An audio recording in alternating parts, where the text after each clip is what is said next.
හිතවතුනි අදත් මම වෙනදා වගේම ඔයාලව මගේ channel එකට ආදරෙන් පිළිගන්නවා. අද මම මොනවා ගැනද කතා කරන්න කියලා ඔයාලා දැනටමත් දන්නවා ඇති. ඒ තමයි මෙන්න මේ කාඩිනල් වගා කරන විදිය, ඒ කියන්නේ පෙළ ලබා ගන්න ආකාරය, නඩත්තු කරන විදිය, ඒ වගේ විස්තර ටිකක් ගැන තමයි අද මම ඔයාලත් එක්ක කතා කරන්න බලාපොරොත්තු වෙන්නේ. අපි බලමු මේවා කොහොමද කරගන්නේ කියලා. හිතවතුනි මේ ශාක ගත්තාම මේවා මේ වගා කිරීම ඉතාමත් පහසුයි. ඒ වගේම වෙළඳපොළ ඉහළ වටිනාකමකුත් තියෙනවා.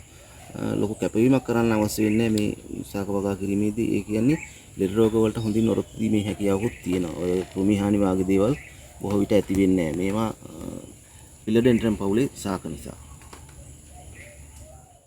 හරි හිතවතුනි යාලට පේනවා දැන් මේ මගේ අතේ තියෙන මේ ශාකය මේක තමයි මේ සන්රයිස් රෙඩ් කියන විශේෂය. මේක කාඩිනල් කුලේ තමයි මෙයාත් අයිති. මෙයා මිලියන් ටිකක් ඉහළ වටිනාකමක් තියෙන ශාකයක් විදිහට ඔයාලට හඳුනා ගන්න පුළුවන්. ඒ වගේම මේකේ විශේෂ ලක්ෂණ විදිහට ගත්තොත් මේ පත්‍ර සිහින් දිගටි හැඩයක් තියෙන. ඒ වගේම පත්‍රවල මේ වගේ ලයින් එක වටේට කියන ධාරයේ වටේට පොඩි දම්පහයක් ඔයාලට දකින්න පුළුවන්. ඊළඟට ඔයාලට මම පෙන්නන්නම් තව විශේෂයක් තියෙනවා මෙතන. මෙන්න මේ කාඩිනල් වර්ගය ගත්තාම මේක මැකොලි කියන විශේෂය මේවට විශේෂිත නම් තියෙනවා වෙන වෙනම. මෙයාගේ වෙනස තමයි මේ පත්‍රවල රවුම් හැඩයක් තියෙන. මෙයා තව ගොඩක් වර්ධනය වෙන ශාකයක්. මෙයාගේ නිතරම මේ දලු රතු පැහැයෙන් කොළ දෙකක් හෝ තුනක් නොමේරු පත්‍ර අපිට දකින්න පුළුවන්. ඒ වගේම ඔයාලට මම තව එකක් මෙතන තියෙනවා. මෙයා ගත්තාම මෙයත් වෙනත් වර්ගයක්. ඒ කියන්නේ මේ ශාකයටම ළඟින් යන ශාකයක් විදිහට හඳුන්වන්න පුළුවන්. මෙයා සන් රෙඩ් කියන විශේෂය. මේගොල්ලෝ කඳ කැපීමනුත් පළබෝ කරන්න පුළුවන්. ඊට අමතරව මේ පටක රෝපණයනුත් අපිට පැල ලබා ගන්න හැකියාවක් තියෙනවා. මෙයාගෙත් මේ වගේ පත්‍ර රතු පැහැයෙන් නොමේරු කොටස් දකින්න පුළුවන්. ඒ වගේම මෝරනකොට මේ වගේ කොළ පාට වෙනවා. ඊට අමතරව මේ ධාරයේ වටේට පත්‍රයේ ධාරයේ වටේට පොඩි දම් පැහැයක් දකින්න පුළුවන්. බොහෝ විට මේක සන්රයිස් රෙඩ් වලට සමාන ගතියක් තියෙනවා මේ සන් රෙඩ් කියන විශේෂය.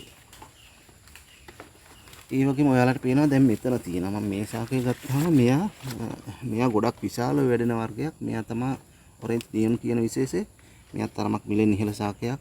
මෙයාගේ තැඹිලි පැහැයට හුරුදල්ලක් තමයි දකින්න ලැබෙන්නේ. මෙයාත් ඉතා අලංකාරවත් ශාකයක්.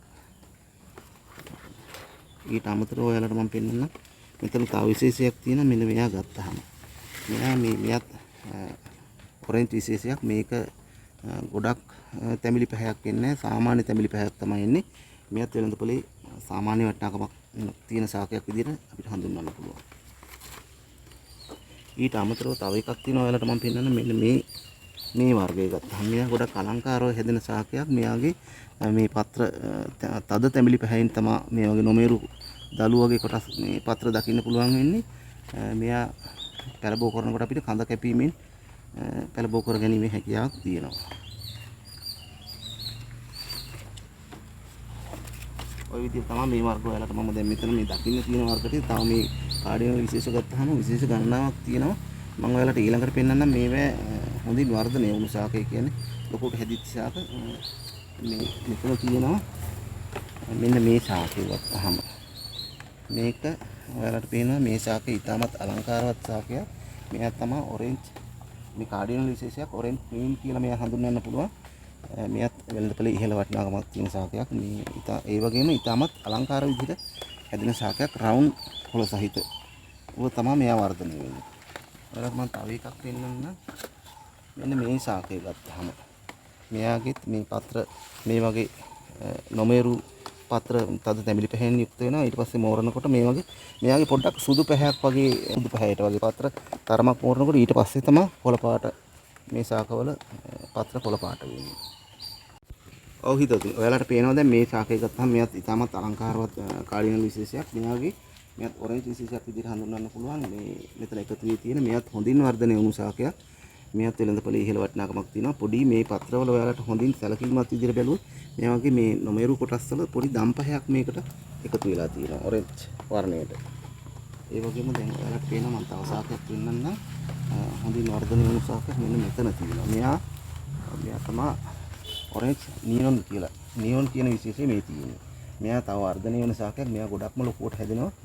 මෙයාගේ කොළ තුනක් නිතරම මේ වගේ තැඹිලි පාටින් ඔයාලට දකින්න පුළුවන්. මෙයා හොඳින් වර්ධනය වුණාම ලොකු වටිනාකමක් තියෙන ශාකයක් විදිහට අපිට හඳුන්වන්න පුළුවන්. ඔයාලට පේනවා මේ ශාකය ගත්තාම මෙයා තමයි මේක කාඩිනල් විශේෂයක් නෙමෙයි. මෙයා ගොඩක්ම ලොකුවට වර්ධනය වෙනවා. මෙයා මෙලනෝන විශේෂයක් විදිහට හඳුන්වන්න පුළුවන්. ඒ කියන්නේ මෙලනෝනි ශාකයක්. මෙයා මේ ගෝල්ඩන් මෙලනෝනි කියන්නේ මෙන්න මේ ශාකය තමයි. මේවා තව වර්ධනය වෙනවා. ඒ වගේම තව අපිට හිරු එළිය පාලනය කිරීම මගින් හොඳ වර්ණයක් ලබා ගන්න පුළුවන් ශාකයක්. මේවත් ඉතින් හොඳ වටිනාකමක් කියන්නේ වර්ධනය වුණාම හොඳ වටිනාකමක් තියෙන ශාකයක් කියලා අපිට හඳුන්වන්න පුළුවන්.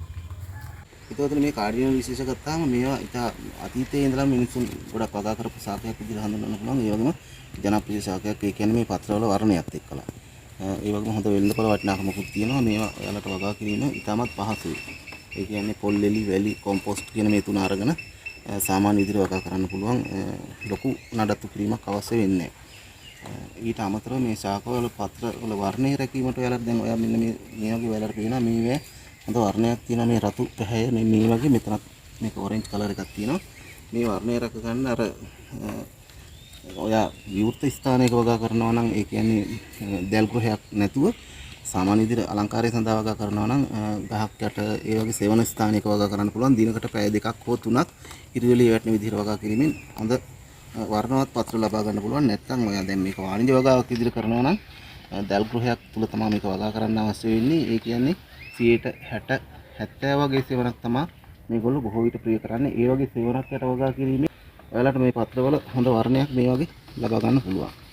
නැත්තම් ඩිරෙක්ට් සන්ලයිට් එකක් යට වගා කරුවොත් ඒ කියන්නේ කෙලින්ම හිරු එළිය පත් වෙන ස්ථානයක වගා කරුවොත් මේ පත්‍රවල වර්ණයේ තරමක් අඩු වීම සිදු වෙනවා. ඒ කියන්නේ අර තදවුවත් එක්කලා මේ වර්ණය නැති වීමක් සිදු වෙනවා. ඒ නිසා දැල් ගෘහයක් හෝ සෙවණක් සහිත ස්ථානයක විවෘත ස්ථානයක ඔය ගහක් යට වගේ වගා කරන්නත් පුළුවන්.